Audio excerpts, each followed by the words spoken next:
El reloj del comedor marcaba las 8 de la noche. En la mesa, aún humeaban los restos de la cena que Marcos había preparado con esmero.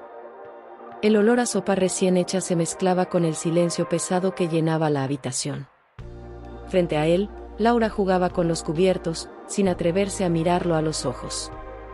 La niña, Emilia, de 6 años, tarareaba una canción mientras acomodaba sus muñecas en una esquina. «Laura, ¿pasa algo?», preguntó Marcos, con esa voz pausada y serena que siempre usaba cuando intuía una tormenta. Ella tardó en responder. Soltó el tenedor, respiró hondo y, sin levantar la mirada, soltó una frase que partió el aire en dos. «Quiero separarme». Marcos se quedó inmóvil. Durante unos segundos no comprendió.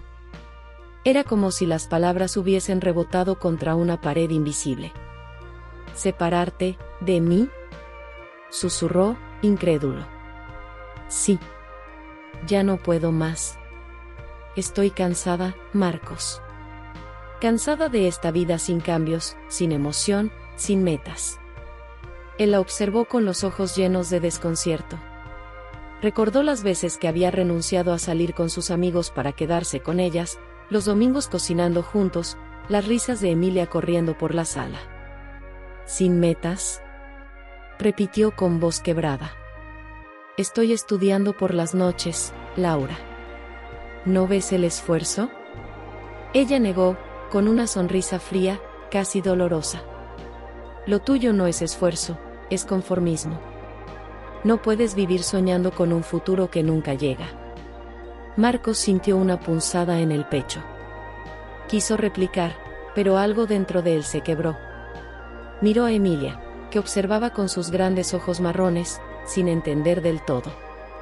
«Emilia, ve a tu cuarto, por favor», le pidió con suavidad. La niña obedeció, arrastrando a su muñeca del cabello. Cuando la puerta se cerró, Laura se levantó, tomó su bolso y se detuvo frente a él. «No quiero discutir. Mañana iré a casa de mi madre. Hablaremos con calma más adelante». Marcos la vio salir. El sonido de la puerta al cerrarse fue el golpe más seco que recordaría en su vida.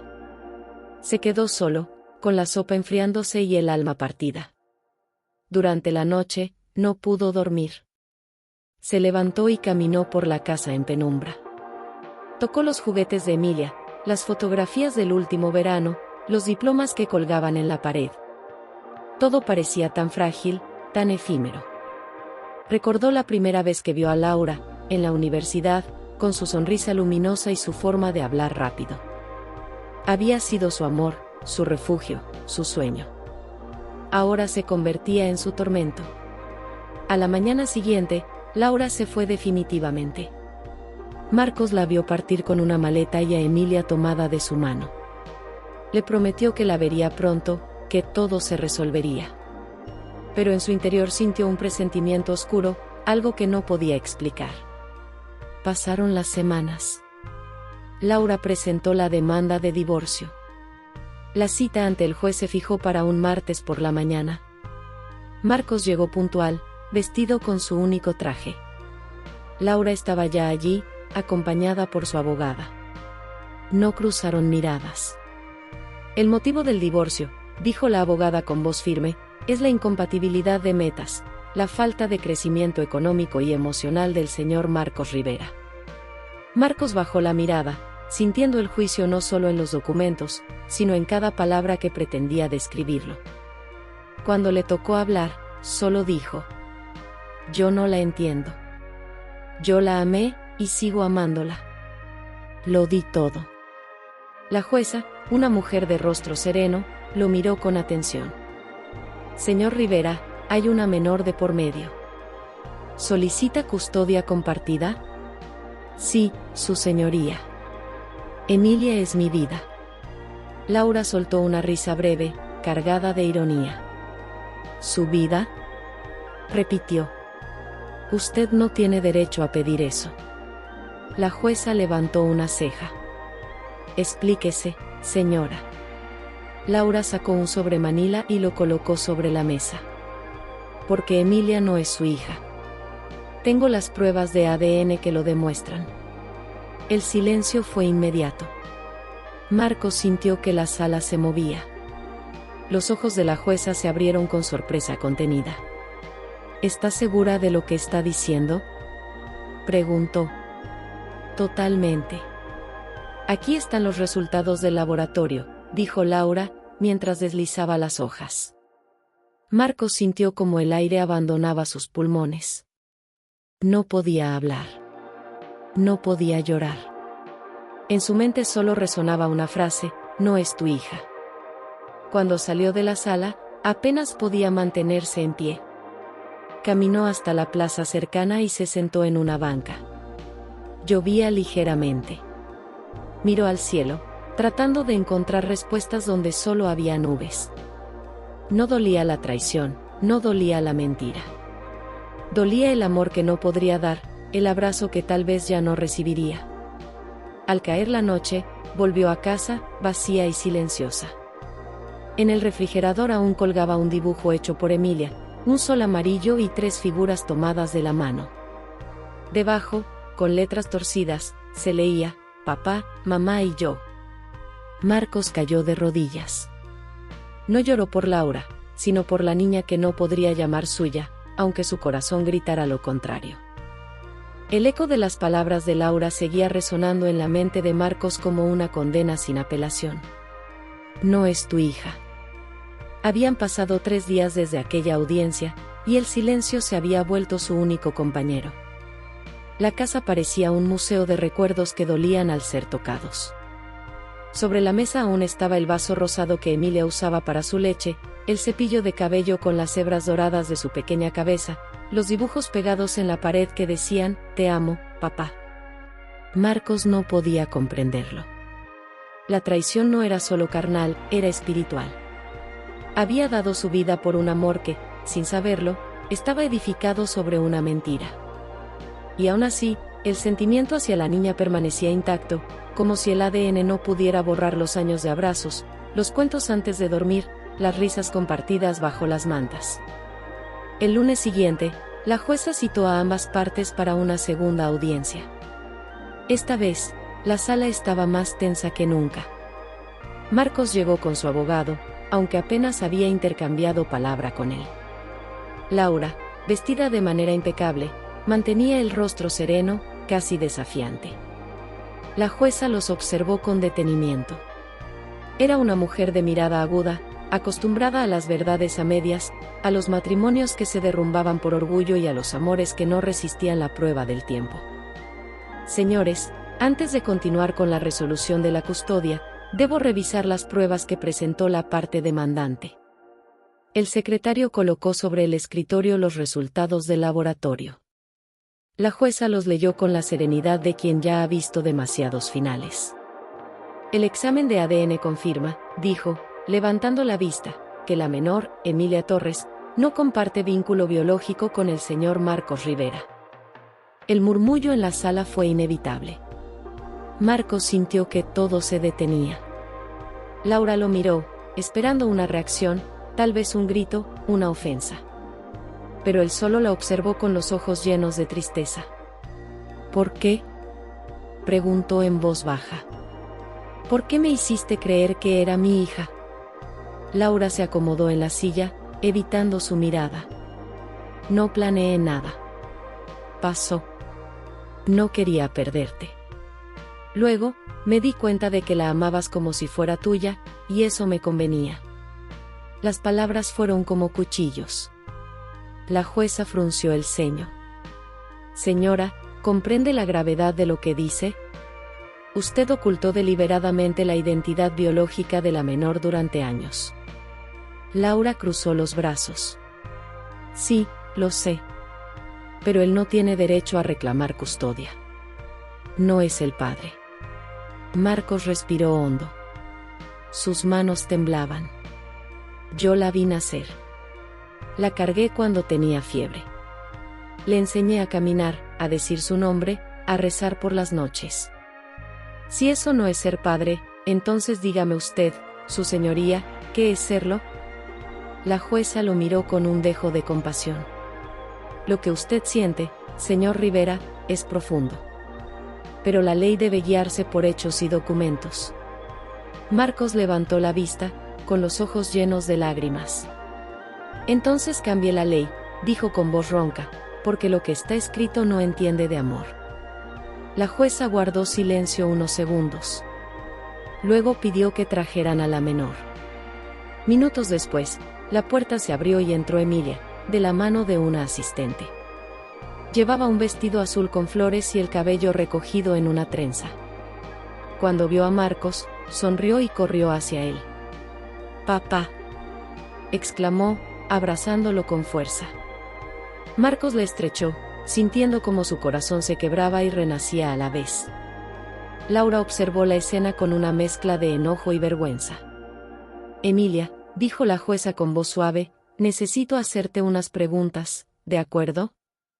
La niña asintió, sentándose frente a la mujer de toga negra. «¿Sabes quién es él?», preguntó señalando a Marcos.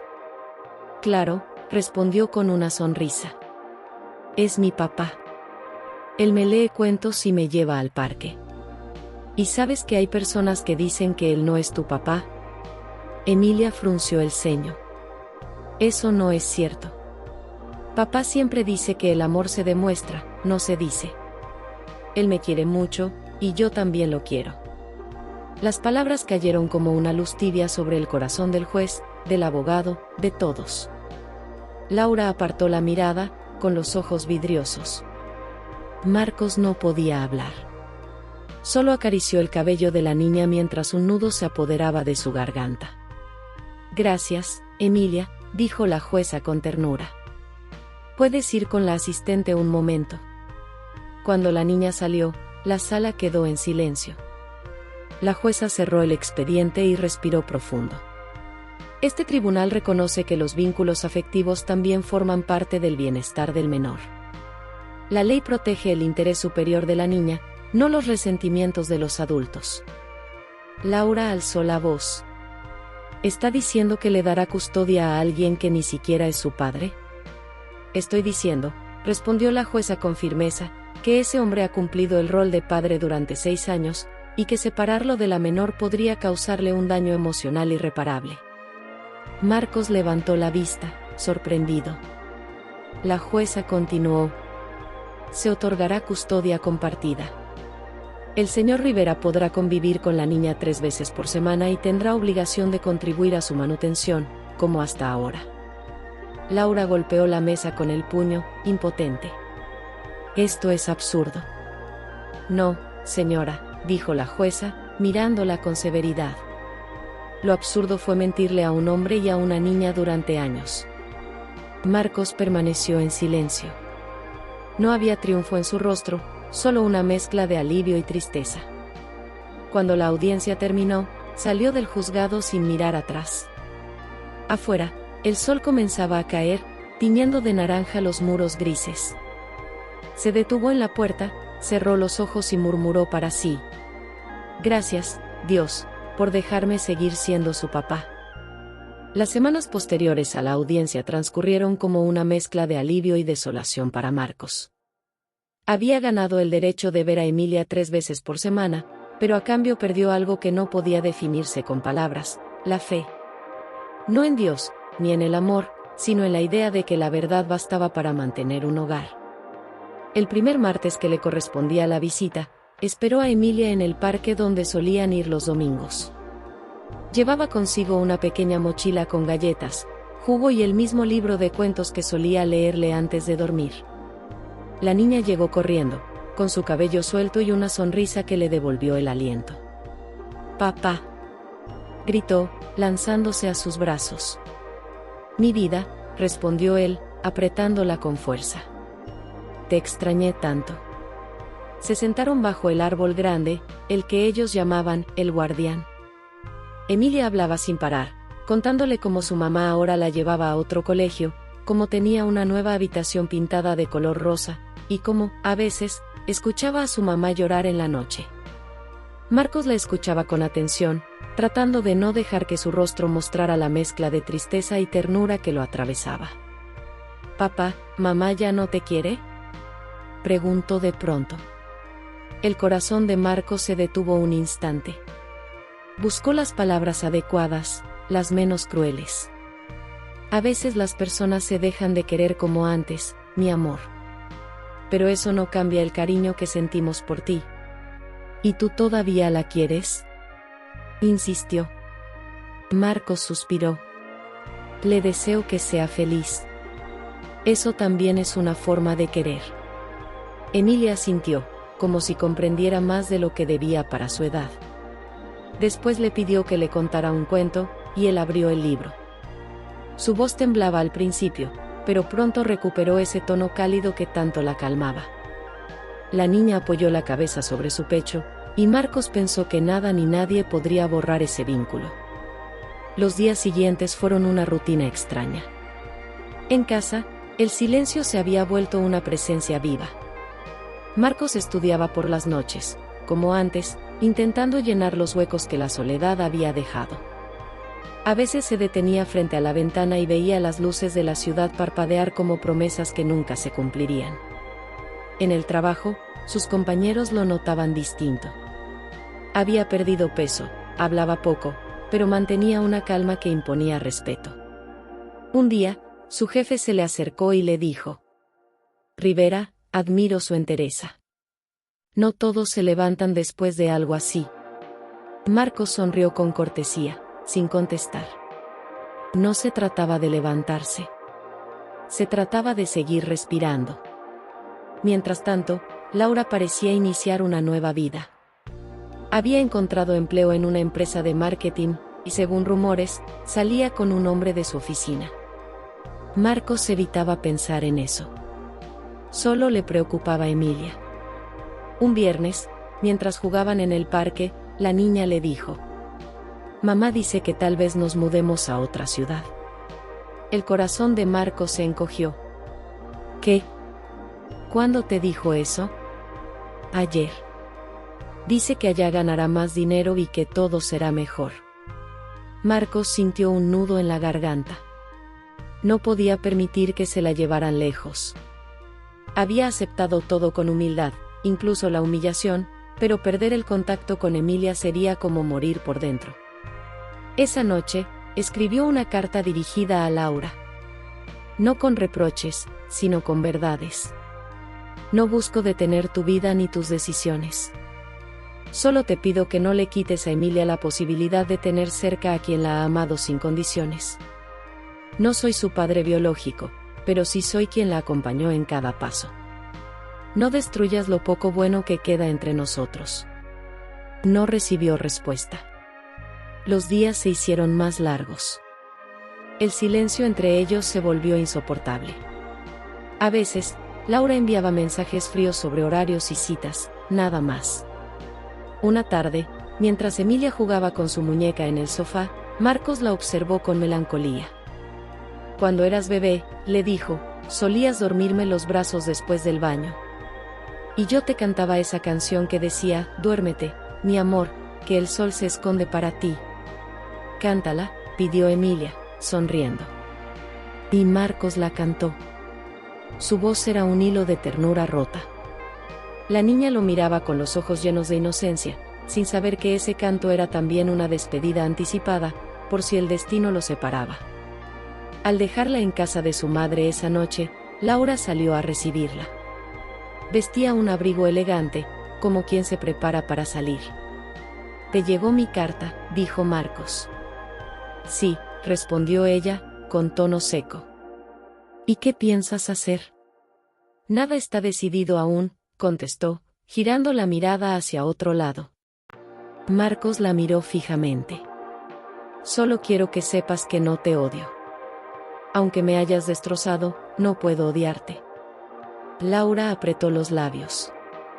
Por un segundo, pareció que iba a decir algo, pero se contuvo. «Adiós, Marcos». La puerta se cerró, y otra vez el silencio. Ese silencio que ya no era solo ausencia, sino una forma de castigo. En los días siguientes, Marcos comenzó a escribir un diario. No para recordar, sino para liberar. Llenó páginas con pensamientos, con recuerdos de Emilia, con sueños rotos y promesas que se transformaban en cenizas. A veces escribía cosas que no podía decir en voz alta. No me duele que no sea mi sangre. Me duele que me hayan quitado el derecho de amarla sin permiso. El tiempo empezó a suavizar las heridas, aunque no las borró. La rutina los salvaba. Las visitas con Emilia eran su refugio, los únicos momentos donde sentía que aún existía una razón para seguir. Pero el silencio entre los días tenía voz propia. Era el eco de lo perdido, el susurro de lo que ya no volvería. Y Marcos aprendió, con dolor y resignación, que a veces el amor más puro no necesita llevar tu apellido, ni tu ADN. Solo tu corazón. El invierno llegó temprano aquel año. Las calles se cubrieron de hojas secas y un viento helado parecía recorrer también el alma de Marcos. Habían pasado ya 4 meses desde que el juez dictara la custodia compartida. Emilia seguía visitándolo 3 veces por semana, pero cada encuentro era un recordatorio de lo que había perdido. El intento de olvidar a Laura era una lucha diaria, una guerra silenciosa que libraba entre las paredes de su pequeño departamento. El hogar que antes compartían había sido vendido. Con la mitad del dinero, Marcos alquiló un modesto piso de una sola habitación, lo suficiente para comenzar de nuevo.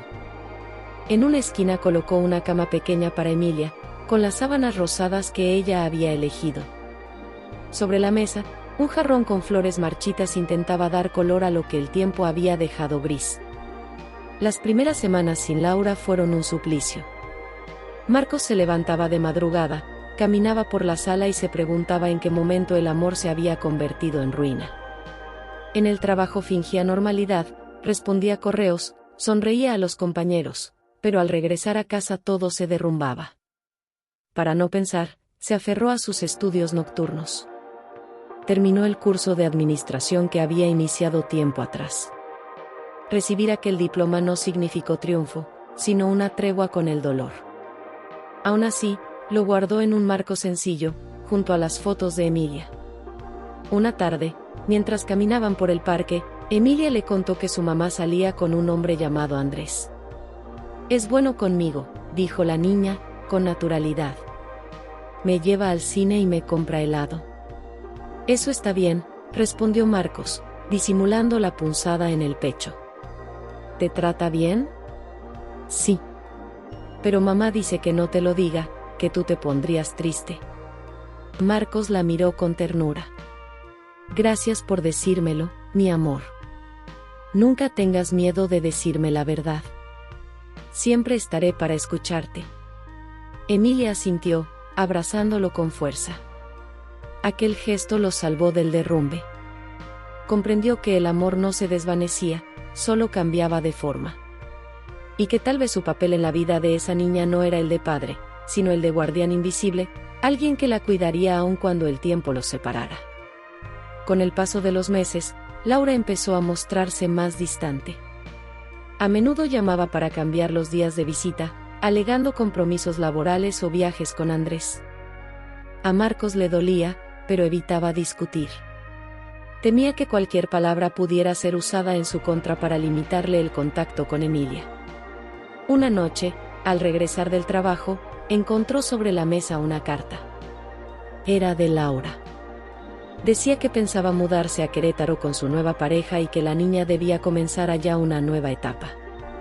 Marcos sintió que el mundo se derrumbaba otra vez. Corrió al teléfono y marcó su número. «¿Qué es esto?», preguntó con voz temblorosa. «¿Vas a llevarte a Emilia así, sin consultarme?». «Marcos, por favor», respondió Laura del otro lado. «No lo tomes como un ataque. Tengo una oportunidad de mejorar, de darle una vida más estable». «¿Y qué hay de mí? ¿De su padre?». «Tú sabes que no eres su padre», dijo ella, cortante. «No compliques las cosas». El silencio posterior fue mortal. Marcos cerró los ojos y habló con serenidad, aunque por dentro ardía. «No me interesa la biología, Laura. Me interesa la niña que me dice, papá, cada vez que me abraza. No me la quites». Laura suspiró. «Hablaremos con el juez». pero entiéndelo, no puedes detenernos. Esa noche, Marcos no durmió. Releyó la carta una y otra vez hasta que el amanecer iluminó los papeles con un tono azul pálido. El intento de olvido se desmoronaba. No podía resignarse a perder lo único que aún lo mantenía en pie. Pidió una cita con la jueza que había llevado el caso. La mujer lo recibió con amabilidad. «Señor Rivera», dijo ella, «comprendo su angustia, pero la madre tiene derecho a rehacer su vida, siempre que no perjudique el bienestar de la menor». «¿Y arrancarla de su entorno no es perjudicarla?», replicó Marcos. «Emilia me necesita». «Lo sé. Su vínculo con usted es fuerte», admitió la jueza. «Lo que puedo hacer es solicitar una audiencia de seguimiento y evaluar si el cambio de residencia sería conveniente». Marcos salió del juzgado con el corazón un poco más tranquilo. Sabía que no todo estaba perdido. Mientras tanto, trató de llenar los vacíos con actividades simples. Empezó a correr por las mañanas, retomó el hábito de escribir en su diario, y se ofreció como voluntario en una biblioteca infantil los fines de semana.